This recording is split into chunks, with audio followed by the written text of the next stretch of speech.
Hello everyone. Name's Mia, 33, single, well, was at the time, and a cosmetologist with a knack for turning a plain Jane into a head-turner. But this ain't about my day job, it's about how Alex strolled into my life.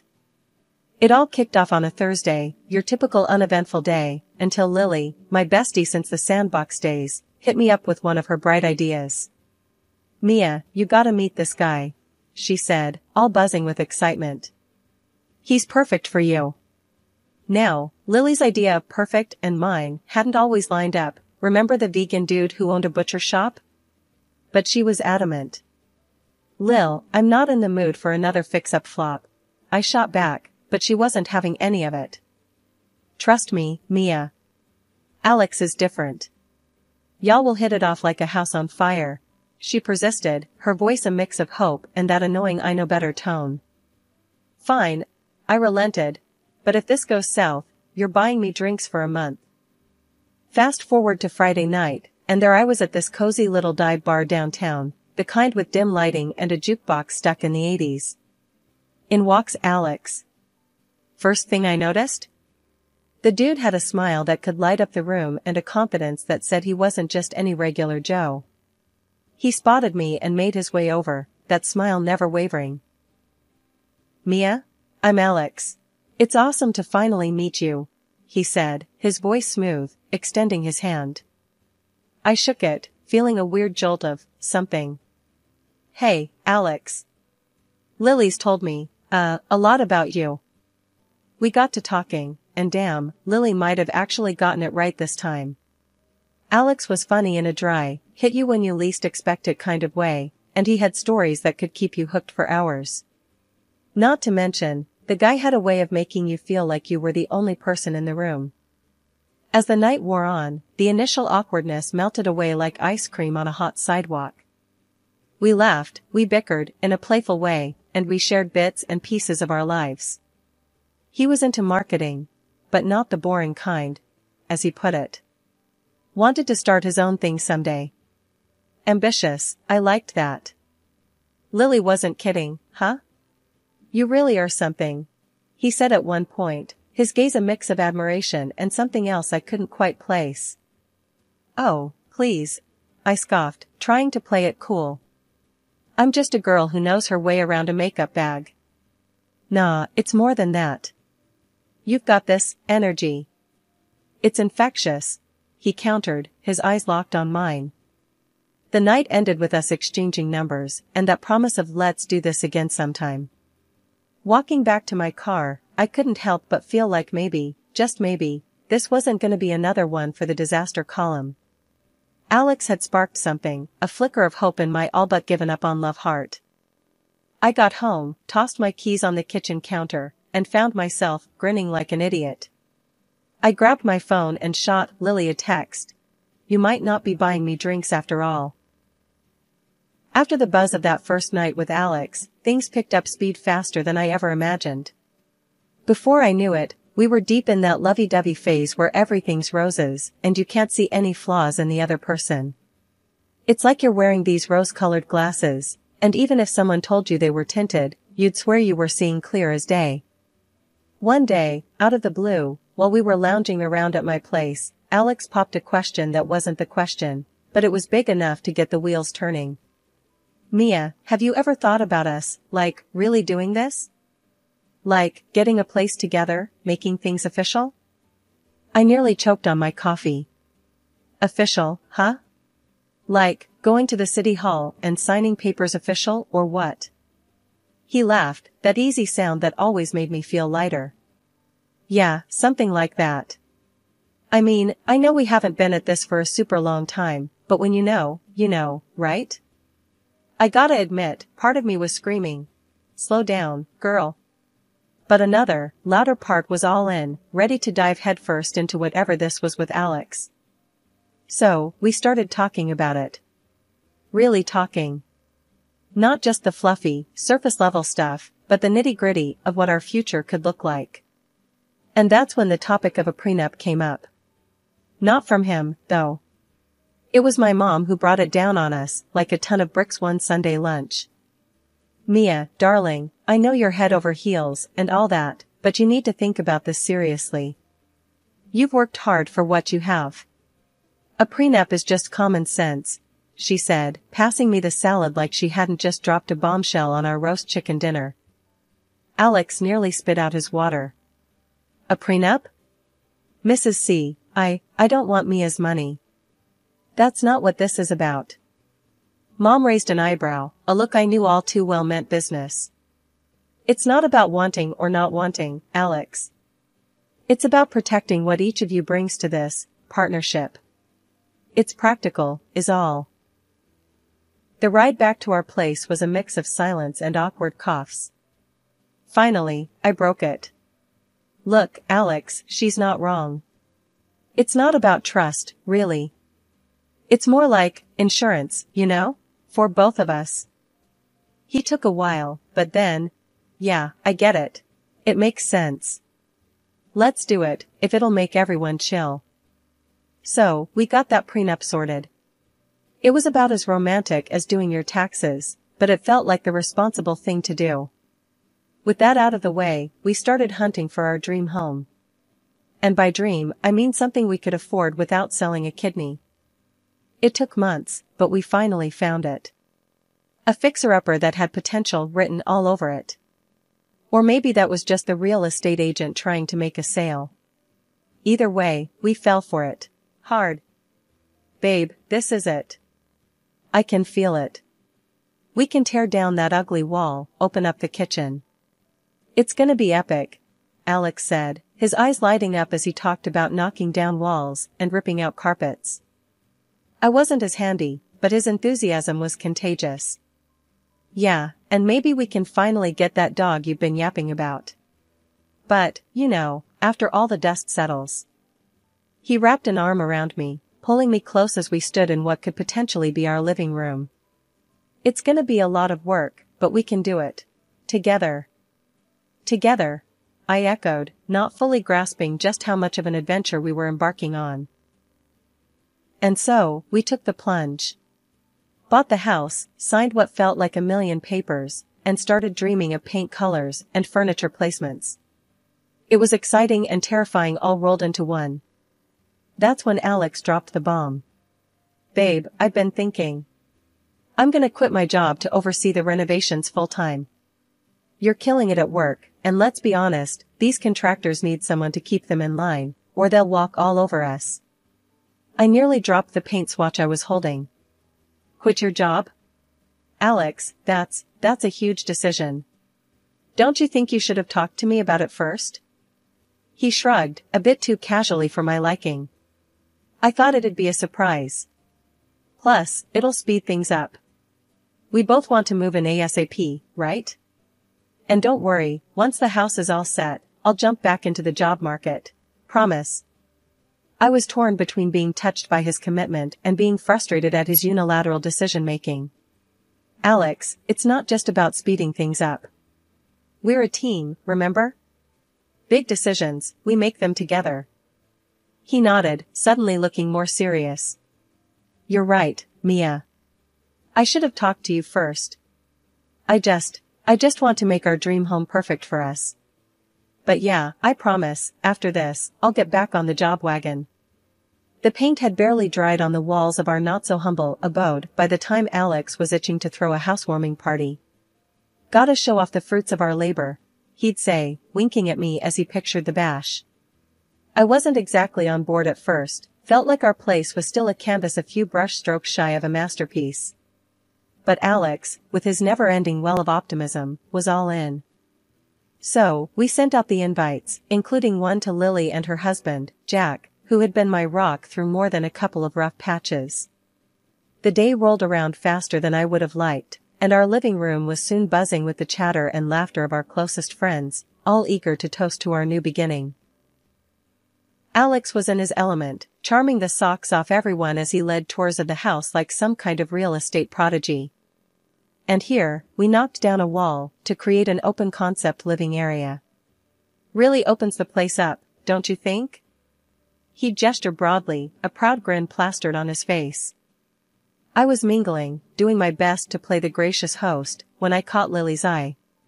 She sidled up to me, a mischievous glint in her gaze. Girl, you snagged yourself a real handyman, huh? Alex is all anyone can talk about. Jack's turning green over here. I laughed, shaking my head. Please, half the time, I was worried he'd knock down a load-bearing wall and bring the whole house down on us. That's when Jack joined us, his brow furrowed in a mock scowl. Seriously, Alex is making me look bad. What's next? He's gonna build you to a castle. Lily nudged him, her laughter light and easy. Oh, hush. I was just teasing. Though, Mia, your man's got a real knack for this stuff. I couldn't help but feel a twinge of awkwardness at the praise. Sure, Alex had put in the work, but it wasn't like I'd been sitting on the sidelines. And yet, here he was, soaking up all the glory as if he'd single-handedly transformed our fixer-upper into a palace. I brushed the feeling aside, attributing it to the stress of playing host. The party eventually wound down, and as the last guests trickled out, I found myself slumped on the couch, mentally and physically exhausted. Alex plopped down next to me, a satisfied sigh escaping his lips. What a night, huh? Everyone loved the house. We did good, babe. I turned to him, a forced smile on my face. Yeah, we did. Though, from the sound of it, you were the mastermind behind it all. He blinked, taken aback. Hey, I was just proud of what we've accomplished. Didn't mean to make it seem like it was all me. I wanted to believe him, to brush off the nagging doubt and revel in the success of our housewarming. But something about the evening had shifted my perspective, a subtle reminder that in this partnership, our contributions might not always be viewed through the same lens. Next time, just make sure you mention the we part a bit more, yeah? I said, half joking, half serious. Alex nodded, wrapping an arm around me. Of course, babe. It's you and me against the world, remember? As the days turned into weeks and then months, it seemed like Alex's job hunt was on permanent pause. Our life had settled into a routine, but not the kind you'd hoped for. He'd sleep in late, kill time on the computer, or hang out with friends while I was grinding away at the salon. Every now and then, if I made a comment about his laid-back lifestyle, he'd throw together dinner, like that was enough to balance the scales. Meanwhile, I was busting my tail, dreaming bigger. I had this vision of opening my own beauty salon. It wasn't just a dream, I had plans, ideas. I wanted it bad. So, I brought it up to Alex one evening, thinking maybe he'd see the spark in my eye and get on board. His reaction was like a bucket of cold water. A salon, Mia? You know we can't afford to gamble right now. Your job's stable. Why risk it? I stared at him, disbelief mixing with frustration. Gamble? Alex, when did you become so cautious? We've talked about this. It's my dream. He shrugged, a gesture that sent my blood boiling. Dreams are great, babe, but the repairs on the house went over. We're tight as it is. That was the last straw. I pulled up our bank statements, my heart sinking as I saw the numbers, or, more accurately, the lack thereof. Our account was bleeding out, and here he was, acting like it was just a scratch. Alex, look at this. Where did it all go? We're running on fumes here. My voice was sharper than I intended, but I was past caring. He had the decency to look sheepish, but it wasn't enough. I know. The repairs, they just added up. I didn't realize until it was too late. I was fuming. Added up? That's it? We need money, Alex. Real money. You need to get a job.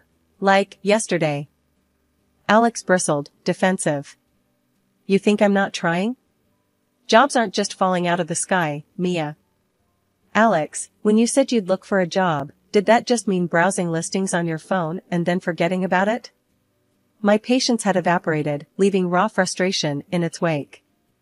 The conversation ended with him promising, again, to get serious about job hunting. But promises were cheap, and our bank account wasn't getting any fuller. I couldn't wait around for him to get his act together, so I did what I had to do. I picked up a part-time gig at another cosmetology clinic, squeezing in hours before and after my regular job. Life has this funny way of throwing curveballs just when you think you've got the batting down pat. My routine was a well-oiled machine: work, more work, and the occasional dream-filled brainstorming session about my future salon. That is until something, or rather, someone, threw a wrench in the works. It was a regular Tuesday, or as regular as any could be in my whirlwind of a life, when I bumped into Lily downtown. She was all dolled up, sporting a brand new, eye-wateringly expensive handbag that screamed luxury from a mile away. "Lily, that's a pretty fancy bag you got there," I commented, half in awe, half curious. "New?" Lily glanced down at her bag like she'd forgotten it was there. "Oh, this old thing?" "Yeah, it was a gift from Jack," she said, her voice a tad too casual. Now, I knew Jack. He was more the beer at a burger type, not the splurge on designer handbags type. Something didn't add up. "Really? Jack bought you that? Looks pricier than his usual taste." She shifted uncomfortably, avoiding my gaze. "Well, you know, he wanted to surprise me. Said I deserved it." I nodded, but my mind was racing. Jack and Lily had been on rocky ground lately. A fancy bag out of the blue didn't fit the picture. I filed the inconsistency away for later and carried on with my day, but Lily's new accessory nagged at me like a splinter. Days passed, and the splinter only burrowed deeper. Alex's routine hadn't changed, still jobless, still seemingly content. But now, I was watching more closely, noticing things I hadn't before. Like how he'd become jumpy when I asked about his day, or the way he'd quickly close his laptop whenever I walked by. Then came the bombshell that blew my suspicions wide open. Checking our joint account online, I noticed several charges that made my heart sink: jewelry stores, high-end boutiques, places I knew for a fact I hadn't shopped at. And there, nestled among the damning evidence, was a charge from the very brand of Lily's new handbag. My head was spinning. It couldn't be. Could it? Alex, my Alex, and Lily? No, it was too crazy. But the numbers didn't lie. That evening, I confronted Alex, my voice shaking but determined. "Alex, I need to ask you something, and I want the truth. Have you been buying things? Expensive things?" He looked at me, confusion written all over his face. "Things? What kind of things?" "Jewelry, clothes, handbags, for someone else?" I pressed, holding his gaze. His reaction was immediate and telling. He stuttered, his face going pale. "Mia, I don't know what you're talking about. Why would you even think that?" I could show him the lines from our joint account online, but I didn't do it. First, I had to get to the bottom of what was happening. I needed answers, solid proof of what was happening right under my nose. That's when I cooked up a plan straight out of a detective novel. "I'm heading to a cosmetology conference next week," I lied to Alex, watching his reaction closely. "It's a big opportunity for networking, you know?" Alex, ever the supportive husband on the surface, nodded. "That's great, babe. You'll knock 'em dead." His words stung, laced with irony, given the circumstances. I packed my bags, making a show of preparing for my trip, all while my actual plan simmered in the back of my mind. The day came, and I left, but instead of heading to the airport, I drove to a nearby hotel and checked in under a pseudonym. It felt like something out of a spy movie, except the ache in my heart was all too real. I spent a day in limbo, waiting, thinking, before I decided it was time to put my plan into action. Late in the evening, I drove back to our neighborhood, parking a block away to avoid detection. The walk to our house was surreal, each step heavy with the weight of my impending discovery. Lily's car parked outside was the first confirmation of my suspicions. I let myself in quietly, the familiar creak of the door now sounding like a trumpet announcing my arrival. The scene before me was as cliché as it was devastating. Alex and Lily, cozy and laughing over a bottle of wine, their intimacy a gut punch I hadn't been prepared for. Shaking with a mix of anger and determination, I pulled out my phone and began to record. The scene of Alex and Lily, so cozy together in our bed, would serve as undeniable proof of his infidelity. With the evidence secured, I couldn't hold back any longer. Really, Alex? Lily? This is what's been going on? I burst out, stepping into the light, my presence startling them. Alex jumped up, his face a mask of guilt and surprise. Mia. What? How? Lily, ever the cool one, just shrugged, though her eyes couldn't hide the panic. Mia, darling, this isn't what it looks like. I laughed, a sound bitter and cold. Isn't it? Because it looks exactly like my husband and my best friend stabbing me in the back. Alex tried to approach me, his hands outstretched as if he could wipe away the betrayal with a touch. Mia, please, let me explain. I stepped back, my resolve hardening. Save it, Alex. I've seen enough. And you? I turned to Lily. You're a real piece of work. Enjoy the bag? The silence that followed was deafening. Alex's excuses fell on deaf ears, and Lily's attempts at justification only fueled my resolve to end this farce once and for all. After the dust settled from the betrayal, I didn't waste any time mourning over spilled secrets. I hit the ground running, lawyer on speed dial, ready to untangle the mess Alex had left behind. The prenup my mom had practically arm-twisted me into signing was about to pay off in ways I hadn't even imagined. So, we're clear on the terms, right? I asked my lawyer over the phone. He can't touch the house or any of my earnings. The prenup's tight on that. Absolutely, my lawyer assured me, his voice a beacon of confidence in the murky waters of divorce proceedings. The agreement is ironclad. Plus, with the evidence of infidelity, we're on solid ground. Filing for divorce felt like ripping off a band-aid. Painful, but necessary. And with the prenup shielding me, I went for the jugular. Not only did I keep the house, but I also slapped Alex with a demand for financial compensation for his little escapade. The court didn't blink before siding with me. Turns out, betrayal comes with a price tag, and Alex was about to foot the bill. But I didn't stop there. Lily, the so-called friend who'd played me for a fool, found herself in the crosshairs next. I had receipts, literal and metaphorical, showing every penny Alex had blown on her with my hard-earned cash. So, I demanded restitution. The look on her face when she got served was worth every penny I spent on legal fees. In the end, Lily had to cough up an impressive sum, a small consolation for the trust she'd trampled on.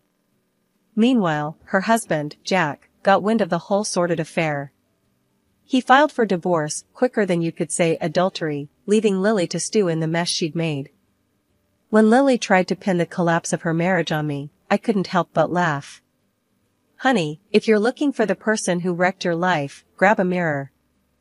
Months have flown by since the whole divorce drama unfolded. Life's got a funny way of moving on, even when you think it's gonna be stuck in the mud forever. Through the grapevine, I heard Alex had to skip town, drowning in debt after forking over the compensation he owed me. He never did find another job. Can't say I'm surprised, but I ain't losing sleep over it either.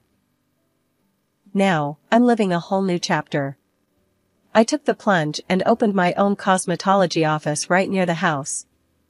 Every day, clients come in, looking for a bit of sparkle, and I'm more than happy to give it to them. Business is booming, and I'm doing what I love, on my own terms. There's a satisfaction in that, a sense of achievement that no one can take away from me. My mom, she's over the moon about how things turned out. I always knew you had it in you, Mia, she'd say with that proud mom smile. You've got that fire, just like I did at your age.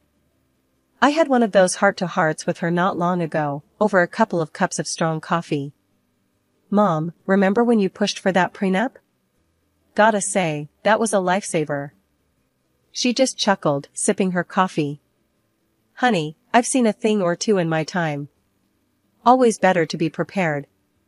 It got me thinking about how life's full of these little twists and turns. You think you're headed straight down one path, and then bam, you're taking a sharp left into the unknown. But here I am, navigating it, making it mine. As I lock up for the night, I take a moment to breathe in the quiet of my little corner of the world. I've got plans, dreams bigger than before. And for the first time in a long while, they feel entirely within reach. Life threw me a curveball, but I swung back harder. Here's to new beginnings, to fighting for your dreams, and to standing tall, no matter the storm.